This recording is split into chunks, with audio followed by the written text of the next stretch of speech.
Hello, નમસ્કાર બધાને। આજે આપણે શિક્ષણમાં નાટકનો ઉપયોગ કેવી રીતે કરવો, એક શિક્ષક હમણાં ગુરુ શિષ્ય સંબંધ વિશે પણ અહીંયા વાત થઈ। તો મારી દ્રષ્ટિએ શિક્ષક એ પહેલા વ્યક્તિનો સ્વીકાર થાય છે। નાનું બાળક હોય કે કોઈ પણ હોય, પહેલા વ્યક્તિનો સ્વીકાર થાય, પછી વિષયનો સ્વીકાર કરે છે। એટલે જો આપણા આચરણમાં હશે તો આપણો જ્યારે બાળક સ્વીકાર કરી લે છે તો આપણે એને જે વિષય ભણાવવા માંગીએ એ સરળતાથી એના સુધી પહોંચી જતો હોય છે। તો એક શિક્ષક જ્યારે બાળકને ભણાવે છે તો એ કોઈ પણ વિષય ભણાવી શકે છે, પણ એક શિક્ષક જો વિષય ભણાવે છે તો દરેક બાળકને નહીં ભણાવી શકે, આવું મારું માનવું છે। તો અત્યારે આપણે શિક્ષણમાં નાટકનો ઉપયોગ કઈ રીતે કરી શકીએ, આપણા વિષયને આપણા દરેક બાળક સુધી કેવી રીતે પહોંચી શકે, એમાં મારી દ્રષ્ટિએ જો સારું એવું અસરકારક પરિબળ હોય તો એ નાટક છે એવું હું માનું છું। કેમ કે નાટક દ્રશ્ય અને શ્રાવ્ય બંને છે। નાટકની અંદર તમે કોઈ ફિલ્મ જોઈ હોય તો એ આપણા ઘણા દિવસ સુધી યાદ રહે, ફિલ્મના ડાયલોગ્સ પણ યાદ રહે। બાળકને પાઠ કેમ ના યાદ રહે? આપણે ગીત સાંભળ્યું છે તો ગીત યાદ રહે છે, એ ગીત આપણે ગાતા હોઈએ, કવિતા કેમ નથી યાદ રહેતી? તો એની પાછળ આપણે જ્યારે દ્રશ્ય અને શ્રાવ્ય બંને ભેગું થાય છે તો એ સરળતાથી પહોંચી જાય છે। તો આજે જ જ્યારે મેં નાટકનો એક ક્લાસ લીધો તો આપણે કઈ રીતે નાટકનો ઉપયોગ કરી શકીએ, તો ત્યાં એક બાળકોએ વિદ્યાર્થી ભાઈજી અને બહેનજી જોડે મારી વાત થઈ તો એમને અલગ અલગ પ્રશ્નો લખાવ્યા કે અત્યારે એ કયા વિષયોથી પ્રોબ્લેમ અનુભવે છે। તો એમાં એક હતું કે અત્યારે ધર્મ સંપ્રદાય વચ્ચે જે ચાલી રહ્યું છે અત્યારે એની ઉપર એક હતું। તો અત્યારની પરિસ્થિતિએ આપણે જોઈએ તો ઘણી જગ્યાએ આપણને લાગે છે કે એ ધર્મ ને સંપ્રદાયને મારો સંપ્રદાય નિષ્ઠ છે એ બતાવવા માટે, મારો શ્રેષ્ઠ છે ને તમારો નિષ્ઠ છે એ બતાવવા માટે અત્યારે ઘણા બધા પ્રયાસો કરી રહ્યા છે। એ ભ્રમિત અવસ્થામાં આ બધું થઈ રહ્યું છે અને સામાજિક ચેતનાની અસર દરેક ઉપર તો થશે જ। તો એને આપણે જો બાળકોને સમજાવવું હોય તો અભિનયથી કેવી રીતે સમજાઈ શકાય, तो આપણે એક નાનું અભિનય કરીને बताऊँ છું। मैं भी आम तौर पर घाट पर ही सामान उतार कर थोड़ा बहुत बाजार करके लौट जाया करता था। इस बार यहाँ पे आ गया, इस बड़ी बस्ती के बाजार में। बच्चों के कपड़े जो लेने थे, ईद है ना कल, मैं अपनी बहन के घर गया, बहनों को साथ में लिया और हम बाजार में थे। कुछ समझ में नहीं आया, एक तरफ से हर हर महादेव सुनाई दिया और दूसरी तरफ से अल्लाह अकबर। मैं समझ गया फिर से वही हिंदू मुसलमान की मार काट लगी है। एक जगह मैं बौखला के गिरा, भूल गया कि मेरा बहनोई कहाँ है। मैं उसे ढूंढने लगा, मैंने उसे ढूंढा, एक दुकान के तख्ते तले मिला और जब मैंने उसे पलटा तो खून ही खून। मैंने अपने बहनोई को कंधे पे उठाया और मैं भाग रहा था, तभी मेरा हाथ पकड़ के मेरे गांव की एक लक्ष्मी बहन ने मुझे अपने घर में खींच लिया और मुझे उस आतंकी टोले से बचाया। तो आ रीते આપણે કોઈ અભિનય કરીને પણ વિદ્યાર્થીઓને આપણી જે કહેવા માંગીએ છીએ એ વસ્તુ આપણે એમના સુધી પહોંચાડી શકીએ છીએ। હવે તમને એવું લાગશે કે હવે અમારે આ નવું શીખવાનું નાટકે કરીને બતાવવાનું ક્લાસરૂમમાં.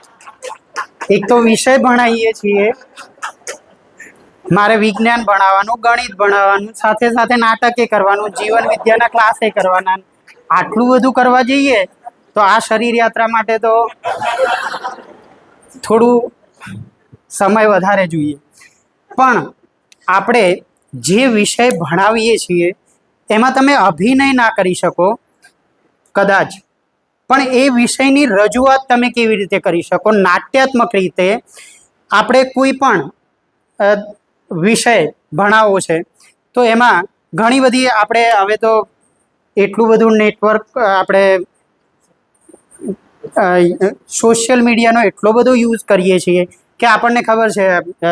બેને ઘણા બધા વિડીયો મોકલે છે, તમે પેલું મોકલ્યું હતું કે ઉત્તરાયણ હોય તો પેલા બાળકો પતંગ ઉતારવા માટે પેલા થાંભલા ઉપર ચડી જતા હોય છે, પછી એમને કરંટ લાગે છે. તો આવા દ્રશ્યો આપણે ઊભા કરાવી શકીએ.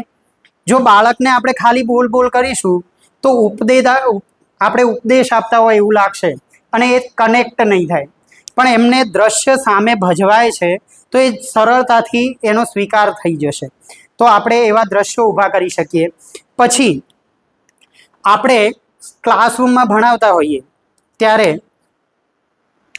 ઘણી વખત અમારા નાટકમાં એવું થતું હોય કે આપણી ઈચ્છા એવું હોય કે આ ડાયલોગ્સ આ રીતે જ બોલે. આમાં એક ગુજરાતી ભાષા માટે જરૂરી છે કે એક શબ્દ થોડો આડાઅવળો થઈ જાય તો વાક્યનો અર્થ બદલાઈ જતો હોય છે. અને આ ખાલી લખાણ માટે નહીં, બોલવામાં પણ એવું થતું હોય.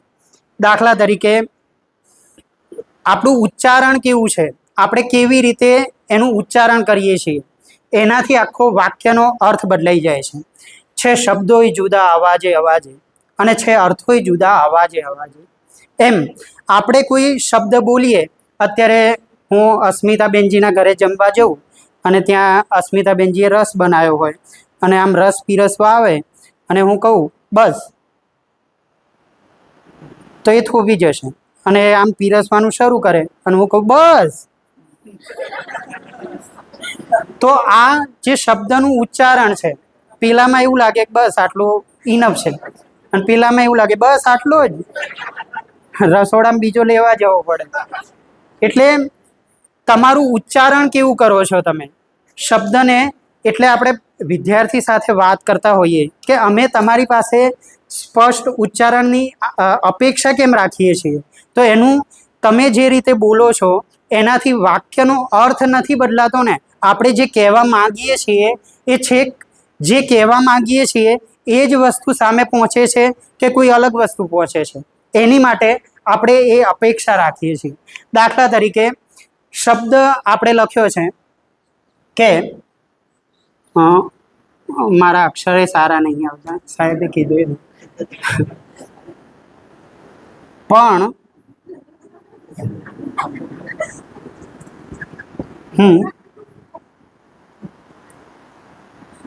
લેશન આવે કે લેશન આવે?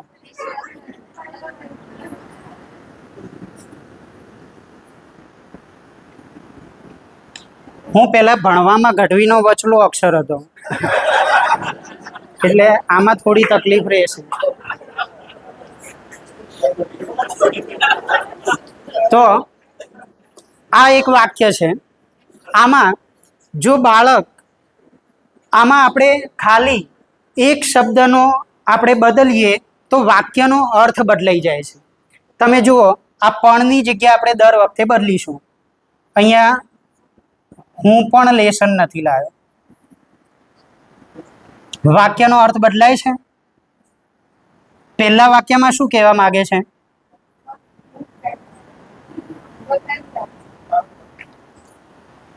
તમે મને ગમે એટલું લાડ કરો સાહેબ પણ હું લેશન તો નહીં લાવ્યો. બીજામાં હું પણ લેશન નથી લાવ્યો તો યામિની દીદી લેશન નથી લાવ્યા, હું પણ નથી લાવ્યો, એવો અર્થ થાય. હવે પાછી આપણે પણની જગ્યા બદલીએ. હું લેશન પણ નથી લાવ્યો.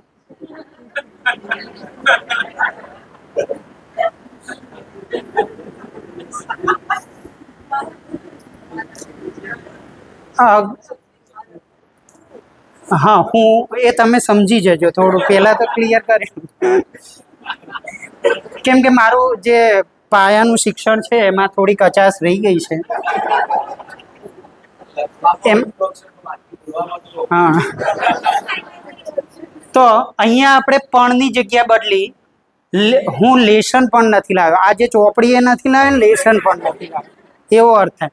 હજુ આપણે પણની જગ્યા બદલીએ.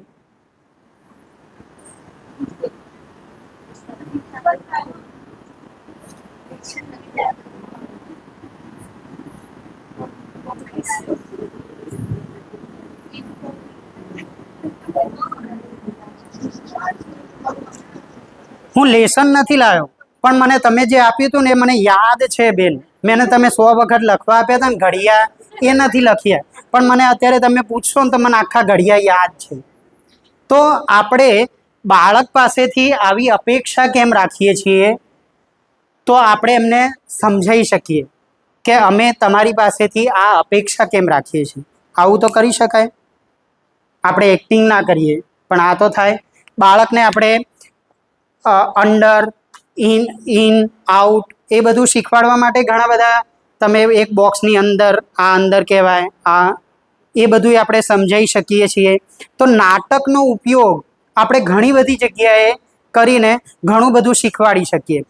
જેમ કે સમાજ વિદ્યાવાળાને એવું થાય, SS વાળાને, કે ભાઈ હવે તમે આ તો કર્યું, ગુજરાતી વાળામાં તો થાય, તો વિદ્યાર્થીને એ થાય ગુજરાતીમાં કે ક પછી ખ જ કેમ આવે, કેમ ટ નાલા આવી જાય સીધો. હા, આપણે ક ખ આપણે ગોખાવા જ બેસીએ કે ભાઈ ક પછી તો ખ જ આવે ને તારે આ લખવાનું જ છે. ક પછી ખ કેમ આવે, ગ કેમ આવે, ઘ કેમ આવે, ચ કેમ આવે, છ કેમ આવે, બોલતા ફાવે છે મને. એટલે આખો કપ્પો બોલી શકું છું, ક ખ ગ ઘ ચ ચ છ જ. તો આ શબ્દો કેમ આના પછી જ આવે છે, એ આપણે બાળકને ક્લિયર કરાવવું પડશે. તો એમાં આપણે તાલવ્ય, ઓષ્ઠવ્ય, કંઠવ્ય, આપણે કંઠથી કયા શબ્દો બોલીએ છીએ, હોઠથી કયા શબ્દો બોલાય છે. તો તમે હવે કક્કાને જોશો ને તો તમને આખી સિક્વન્સ સમજાશે કે ક તમે બોલશો ક, ખ, ગ, ઘ, ચ, છ, જ, ઝ, ટ, ઠ. ટ બોલતી વખતે તમારી જીભ ઉપર અડે છે ને આમ નીચે પડે છે તાળવાની. ટ, ઠ, ડ, ઢ. તો આ બધા શબ્દો જે છે એ બોલતી વખતે આપણે જે રીતે એ સિક્વન્સમાં છે, એટલે આપણે કક્કો બાળકને કહીએ કે તમારે આવી રીતે ક પછી ખ જ બોલાય, તો એનો એને સ્વીકાર થશે. પણ આપણે એવું કહીએ કે તારે ગોખી જ દેવાનું, ક પછી ખ જ આવે, તો નહીં થાય. તો એને લાગશે કે આ ગુરુ બરાબર નહીં, આપણે ગુરુ બદલવા પડશે, આપણે છેતરાઈ ગયા. બરાબર. હવે જોઈએ કે SS માં આપણે આનો ઉપયોગ કેવી રીતે કરી શકીએ, નાટકનો. તો નાટકમાં આપણે નાટક કરીને ના બતાવીએ, પણ આપણે એવું કહી શકીએ ને બાળકોને કે તમે કયા પ્રાંતનો કેવો કોસ્ચ્યુમ છે, કેમ ત્યાં એવા જ કપડાં પહેરાય છે. હિમાચલ પ્રદેશનું હમણાં તમારે કોઈ બતાવવું હોય તો હિમાચલ કે કાશ્મીર બતાવવું હોય તો આપણે ડાયરેક્ટ સીધું આમ ગરમ કપડાં બતાવી દઈએ એટલે આપણે સામેવાળાએ સમજી જાય. અમારા નાટકમાં એવું કરવું પડે કે કોઈ પાત્ર ભલે અહીંયા પાલનપુરમાં કે અહીંયા આપણે તાલેગઢમાં ભજવીએ છીએ, પણ એ પાત્ર ભજવવા માટે જ્યાંના કોસ્ચ્યુમ હોય, મારે હિમાચલ બતાવવું હોય તો એના કોસ્ચ્યુમ પહેરાવવા પડે એ પાત્રને, તો પ્રેક્ષક એનો સ્વીકાર કરે કે હા ભાઈ આપણે હિમાચલનું જ ચાલે છે. તો આપણે એવા કોસ્ચ્યુમ કેમ એમને પહેરાવીએ છીએ? કેમ હિમાચલવાળા આમ લુંગી ના પહેરી શકે?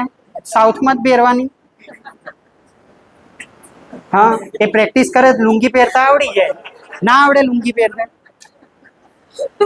એમને લુંગી પહેરતા આવડી જાય, પણ એ લુંગી પહેરીને જો હિમાચલમાં ફરે તો શું થાય? હા, તો જે પ્રદેશમાં જે વસ્તુ છે ત્યાં લુંગી પહેરે, ત્યાં ઠંડી છે એટલે ત્યાં લુંગી પહેરીને ના ફરાય, ત્યાં પછી બંધ કપડાં જ પહેરવા પડે. અને જો આપણે સાઉથમાં જઈએ ને ત્યાં એવા કપડાં પહેરીને ફરીએ તો ત્યાં ના ચાલે. અત્યારે આપણે દુનિયાને એટલી બધી નાની કરી દીધી છે કે બધું આપણે સમેટીને મને અહીંયા બેઠા બેઠા ચાઇનાની વસ્તુ ખાવાની ઈચ્છા થાય, અહીંયા બેઠા બેઠા સાઉથમાં શું ખવાતું હશે ને, ઘણી વખત આપણે બહાર જઈએ એટલે મને એવી જ ઈચ્છા હોય કે મને ત્યાં ગુજરાતીમાં થાળી મળે છે ને અહીંયા ગુજરાતમાં, એ જ થાળી મને ત્યાં મળવી જોઈએ. પણ એ પ્રદેશમાં અમે માનવ તીર્થ ગયા હતા, ત્યાં મને એક વસ્તુ બહુ જ ગમી કે ત્યાં અમને ત્યાં ભાત ને એવું જ ખાવાનું આપ્યું. એટલે પહેલાં તો આપણે આમ પીરસાય ને એ વખતે જ એવું થાય, આપણે ક્યાં સીધા હવે આપણે કે રોટલી નહીં, પહેલો પ્રશ્ન આવો થાય. શાક હતું અને બાજુમાં ભાત હતા ને આપણે રોટલીની રાહ જોઈને ઉભા રહે થાળી લઈને કે રોટલી આવશે. કેમ કે આપણી અને ત્યાંની આપણે દાળ હવે બહારથી આવ્યા હોય ત્યાં મને પછી સમજાયું કે અહીંયા રોટલી નહીં, અત્યારે આવો જ ખોરાક મળશે. તો એ આપણા સ્વાસ્થ્યને, જો આપણે સાઉથ બાજુ જઈએ ઈડલી ખાઈએ તો એમાં દાળ એકદમ પતળી આવે, આમ નાખીએ તો આખા થાળીને ફેલાઈ જાય. ઈડલીની દાળ એકદમ પતળી આવે. અને જો આપણે ઉત્તર ભારતના, હમણાં રાજેશ ભૈયાના ઘરે જઈએ તો ત્યાં દાળ આલે તો એકદમ આપણને એમ લાગે કે આમાં ચોસલા પાડીને ખાવાનું. ત્યાંની દાળ થોડી આમ જાડી હોય અહીંયાના કરતા. કેમ? કેમ કે ત્યાં પહાડી વિસ્તાર છે, એટલે ત્યાં જે ખોરાક જે છે આપણા શરીરને જેટલું પોષણ જોઈએ એ પ્રકારનો ત્યાંનો ખોરાક છે. તો એની માટે આપણે ખોરાક ત્યાંનો મળે, ત્યાં જઈને ત્યાં મળે. હવે ત્યાં બેઠા બેઠા આપણે આટલી જાડી દાળ ખાઈ લઈએ તો પછી શું થાય? પચી જાય? ના પચે. તો આપણે જે વિસ્તારમાં જઈએ છીએ, જ્યાં વધારે સમય રહીએ છીએ, તો ત્યાંની જે રહેણી કરણી છે એ બધું એ રીતે ડિઝાઇન થયેલું છે. તો આ આપણે એસએસમાં ભણાવી શકીએ.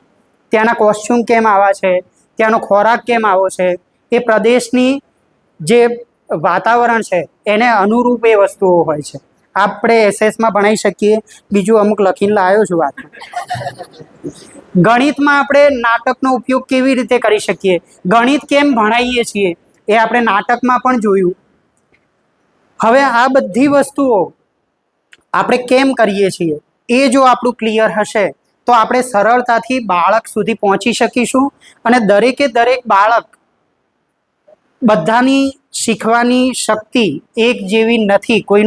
કોઈને ગણિત જલ્દી આવડી જાય પણ ગુજરાતી ના ફાવે, ગુજરાતીમાં ટનો ડ જ કરે, આવું થાય. અને એને ઘણી વખત એવું નથી કે એને એવું હોય કે ભાઈ આપણે આ ટનો ડ જ કરવો છે, બેનને હેરાન જ કરવા છે, આવું એની માનસિકતામાં નથી. પણ આ કેમ કરે છે? કેમ કે એને ટને ડ જ માને છે, એને એક સ્વીકાર થઈ ગયો છે. અને એના મગજમાં, નાટકમાં અમારે ઘણી વખત થાય કે આપણે ડાયલોગ્સ આપીએ ને કે આ ટોનમાં બોલ, તો વારંવાર કહેવા છતાંય એ ટોનમાં ના જાય. અને એને તો એવું જ લાગતું હોય કે હું આ ટોનમાં ના, સાહેબ જે શીખવાડી રહ્યા છે ને એ જ રીતે બોલું છું. પણ ખરેખરમાં આ કેમિકલ લોચો આપણે ક્યાંક સાંભળ્યું હતું. એ કેમિકલ એને મગજમાં એવું વિચારી લીધું હોય કે સાહેબ જે કહે છે ને એ મારા સુધી પહોંચી ગયું છે અને હું એ જ રીતે ઉચ્ચારણ કરું છું. પણ હકીકતમાં બહાર બેઠા હોય એને ખબર પડે કે આ થાય છે કે નથી થતું. બરાબર ને? ઘણી વખત એવું થાય કે લગ્ન થયા હોય તો પત્નીને દાબમાં કેવી રીતે, ઘણા બધા એવું કે આ તો આ બૈરું કે નીમ જ હેડ. તો એનું આ કોને ખબર છે કે બૈરાને આમ એના કીધું નહીં માનવાનું. જેટલા કુંવારા છે ને એ જ આવી વાત કરે. લગ્ન કરેલો એમ ના કે આ તો બૈરી કે નહીં કરે. કેમ કે એમને ખબર જ નહીં. સ્ટેજ ઉપર આવીને કેવી રીતે બોલવું એ ઓડિયન્સમાં બેઠા હોય ને એ જ નક્કી કરે કે આ 4 ભૂલો કરી. તમે 4 ભૂલો કરવા અહીંયા તો આવો. એટલે જ્યાં સુધી તમે એ સ્ટેજ ઉપર નથી પહોંચતા ત્યાં સુધી એમને તો એવું જ લાગે છે. હવે આપણે બાળકને જો આ સ્ટેજ ફિયર દૂર કરવો હોય, ઘણા છોકરાઓને ભણવામાં બહુ હોશિયાર હોય પણ જ્યારે ઇન્ટરવ્યૂ આપવા જાય એટલે એમને ડર લાગતો હોય, તો એની માટે બેને પણ આપણને એક્સરસાઇઝ, કાલે પણ ચર્ચા થઈ કે આપણે બાળકનો સ્ટેજ ફિયર પહેલાં તો દૂર કરાવવો પડશે. તો તમે જ્યારે ક્લાસરૂમમાં કોઈ વિષય ભણાવી રહ્યા છો, કોઈ સ્ટોરી ભણાવી રહ્યા છો, એ વખતે 2 બાળકોને પાત્ર બનાવશો તો એ બાળકને એ વાર્તા તો આખી યાદ રહી જશે અને જાણતા અજાણતા એનો સ્ટેજ ફિયર એ દૂર થઈ જશે. એને પહેલાં એવું લાગશે કે હું મારા ક્લાસના વિદ્યાર્થીઓ સામે પ્રસ્તુત થઈ શકું, તો હું આપણી સ્કૂલના વિદ્યાર્થીઓ સામે તો પ્રસ્તુત થઈ જ શકું. એ ત્યાંથી ધીરે ધીરે કરતાં એ મોટા સ્ટેજ સુધી પહોંચી શકશે અને એનો જે સ્ટેજ ફિયર છે એ દૂર થશે. એ ક્યારે થશે કે જ્યારે આપણે આપણા વિષયને ગુજરાતીમાં કોઈ પાઠ છે તો એ પાઠને હું કઈ રીતે એના પાત્રો ઊભા કરું અને બાળકને સમજાવું, તો એ રીતે બાળક જલ્દીથી એનો સ્વીકાર કરી શકશે, આવું મને લાગે છે. હવે નાટકમાં માત્ર ને માત્ર ખાલી સંવાદો હોય, નાટક કરી દીધું, લોકોને હસાઈ દીધા, ત્યાં પતી નથી જતું. નાટક કરવા માટે ઘણી બધી એની પ્રોસેસ હોય. આપણે મેનેજમેન્ટ શીખવાડીએ છીએ, એનો સ્પેશિયલ શીખવાડીએ, પણ નાટક કરે ને બાળક એટલે એને મેનેજમેન્ટ આવડી જાય. કેમ કે નાટકની અંદર કોઈ નાટક છે, મારે આજથી 100 વર્ષ પહેલાંનું નાટક અહીંયા ભજવવું છે, તો પહેલાં મારે શું વિચારવું પડશે કે એ વખતની પરિસ્થિતિ શું હતી, એ વખતના લોકો કેવા કપડાં પહેરતા હતા, એમની રહેણી કરણી કેવી હતી, એમના મકાનો કેવા હતા. એ વખતે અત્યારે મારે 100 વર્ષ જૂનું નાટક કરવું હોય અને હું આવો LED બલ્બ લગાવી દઉં તો સ્વીકાર થશે? તો એ બાળક એનો રિસર્ચ કરશે કે એ સમયે કેવા પ્રકારનું વાતાવરણ હતું, શું હતું, તો એ વખતના સ્થાપત્યો કેવા હતા એની ઉપર એનું ધ્યાન જશે. કોસ્ચ્યુમ કેવા હતા તો એ ડિઝાઇન કરવા માટે એનું ધ્યાન જશે. આખા નાટકમાં ટીમ વર્ક જોઈએ. એકલો માણસ હોય નાટક કરી દે, આ મેં કર્યું, એને એક પાત્રીય કહેવાય. પણ આખી ટીમ મળીને જ્યારે કોઈ કામ કરે છે ત્યારે એક નાટક બને છે. અહીંયા આજે આપણે જોયા કે દરેક નાટકમાં ટીમવર્ક હતું અને ટીમવર્ક હોય તો નાટક સરળતાથી થઈ જાય. ટીમવર્કથી જ કામ થાય. બીજી મારે ચિત્ર દોરવું હોય તો હું ઘરે બેઠા બેઠા એક ચિત્ર બનાવી શકું, પણ મારે નાટક કરવું હોય તો મારી સામે સંવાદ કરવા માટે તો પાત્ર જોઈશે ને. તો મારે ધીરે ધીરે એક ટીમ બને છે. નાટક કરવાથી બોડી મજબૂત થાય છે. આપણે નાટકમાં ગીત આવે, સંગીત આવે, એમાં સંવાદ આવે, આ બધી વસ્તુઓ ભેગી થઈને, આમ તો એવું કહે છે કે દરેક કળાઓનું પિયર એટલે નાટક છે. નાટકમાં બધું આવી જાય, સામાજિક સમસ્યાઓ આવે, એના ઉકેલે આવે, બધી જ વસ્તુ ભેગી થઈને આ સમાજ કેવો છે એનું દર્પણ એટલે નાટક. તો નાટકમાં બધી વસ્તુઓનો સમાવેશ થાય છે અને આપણે જે વિષય ભણાવવો હોય એ વિષય આપણે નાટકમાં ભણાવી શકીએ છીએ. બાળકને મને કોઈ નાટકમાં સંવાદ આવે છે તો એ સંવાદ કેમ બોલવાનો, કેવી રીતે બોલવાનો. બેને કાલે વાત કરી હતી કે બાબાજીએ એવું કીધું છે કે ક્લાસરૂમમાં 1 વર્ષ સુધી ખાલી મા વિશે જ ભણાવવાનું બાળકને. તો આપણે નાટકમાં બાળકને એક પાત્ર જ મમ્મીનું આપીએ તો બાળક જેટલી વાર મમ્મીનું પાત્ર કરવાનું હશે એટલી વાર એના વિચારો કયા આવશે. આપણે ખાલી વાત કરીએ કે બેટા મમ્મી શું કરે છે તમારી માટે, એ યાદ કરાવીએ એના કરતાં એ મમ્મીના પાત્રમાં જશે તો બાળક સરળતાથી એ મમ્મીની સ્ટ્રગલ, એનું ઓબ્ઝર્વેશન વધશે કે મારી મમ્મી આ કરે છે, બીજાની મમ્મી શું કરે છે, તો બધા ઉપર એનું ઓબ્ઝર્વેશન વધશે. એના મગજમાં એક બેંક બનશે કે દરેકનું કેરેક્ટર અલગ અલગ છે, બધાના વિચારો અલગ છે. બધા શિક્ષક એક જેવું ભણાવે છે? બધાની ભણાવવાની સ્ટાઇલ અલગ છે. તો મારી મમ્મીનું આખું પાત્ર અલગ છે. મારી મમ્મી મારી જોડે કેમ આવી રીતે વર્તે છે, બીજાની મમ્મી કેમ એની જોડે આવી રીતે વર્તે છે, એનું એ રિસર્ચ કરશે. તો આમ આપણે નાટકને ઘણી રીતે પ્રસ્તુત કરી શકીએ. અને એક આપણે પદાર્થ અવસ્થા, પ્રાણ અવસ્થા, જીવ અવસ્થા અને જ્ઞાન અવસ્થા. હું બાળકોને એમ કે કરું કે તમારે પદાર્થ અવસ્થા, પ્રાણ અવસ્થા, જીવ અવસ્થા અને જ્ઞાન અવસ્થા આ યાદ રાખવાનું છે. પદાર્થ અવસ્થામાં પથ્થર આવે, નદી આવે, તળાવ આવે, આ બધી પદાર્થ અવસ્થામાં આવે. પ્રાણ અવસ્થામાં ઝાડ આવે, વેલા આવે, વૃક્ષો, આ બધું આવે. અને જીવ અવસ્થામાં પ્રાણીઓ આવે અને જ્ઞાન અવસ્થામાં માનવ આવે. આવું બધું વારંવાર કે કરું તો એ ગોખી નાખશે પણ એની સમજમાં કશું નહીં આવે. જ્યારે આપણે એને નાટકનું સ્વરૂપ આપીએ તો એની અંદર એ વસ્તુ આવશે, એને ડાયલોગ્સ તૈયાર કરવા માટે એને સમજણમાં પણ આવશે કે પદાર્થ અવસ્થામાં શું આવશે. એનું ડ્રોઈંગ અમે આ પરડામાં જ્યારે હમણાં થયું એ વખતે અમે ત્યાં હતા, એ સમયે પદાર્થ અવસ્થામાં શું આવશે એનું ચિત્ર એમને જે લાગે છે એ ચિત્ર બાળકોએ બનાવ્યું હતું. કેમ કે નાટકમાં એનો યુઝ હતો, બધા અલગ અલગ કેરેક્ટર બનાવ્યા હતા.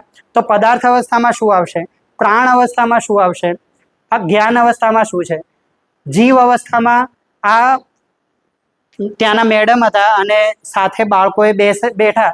તો હવે એ બાળકોએ આ ચિત્ર દેખ્યું છે, આ નાટક કર્યું છે, એમને મગજમાં એક વસ્તુ કદાચ એ એકબીજાની ઉપયોગિતા પૂરકતા એ વિશે આપણે નાટક મેં તમને પહેલાં બતાવ્યું છે, એ તો સમજી જ જશે.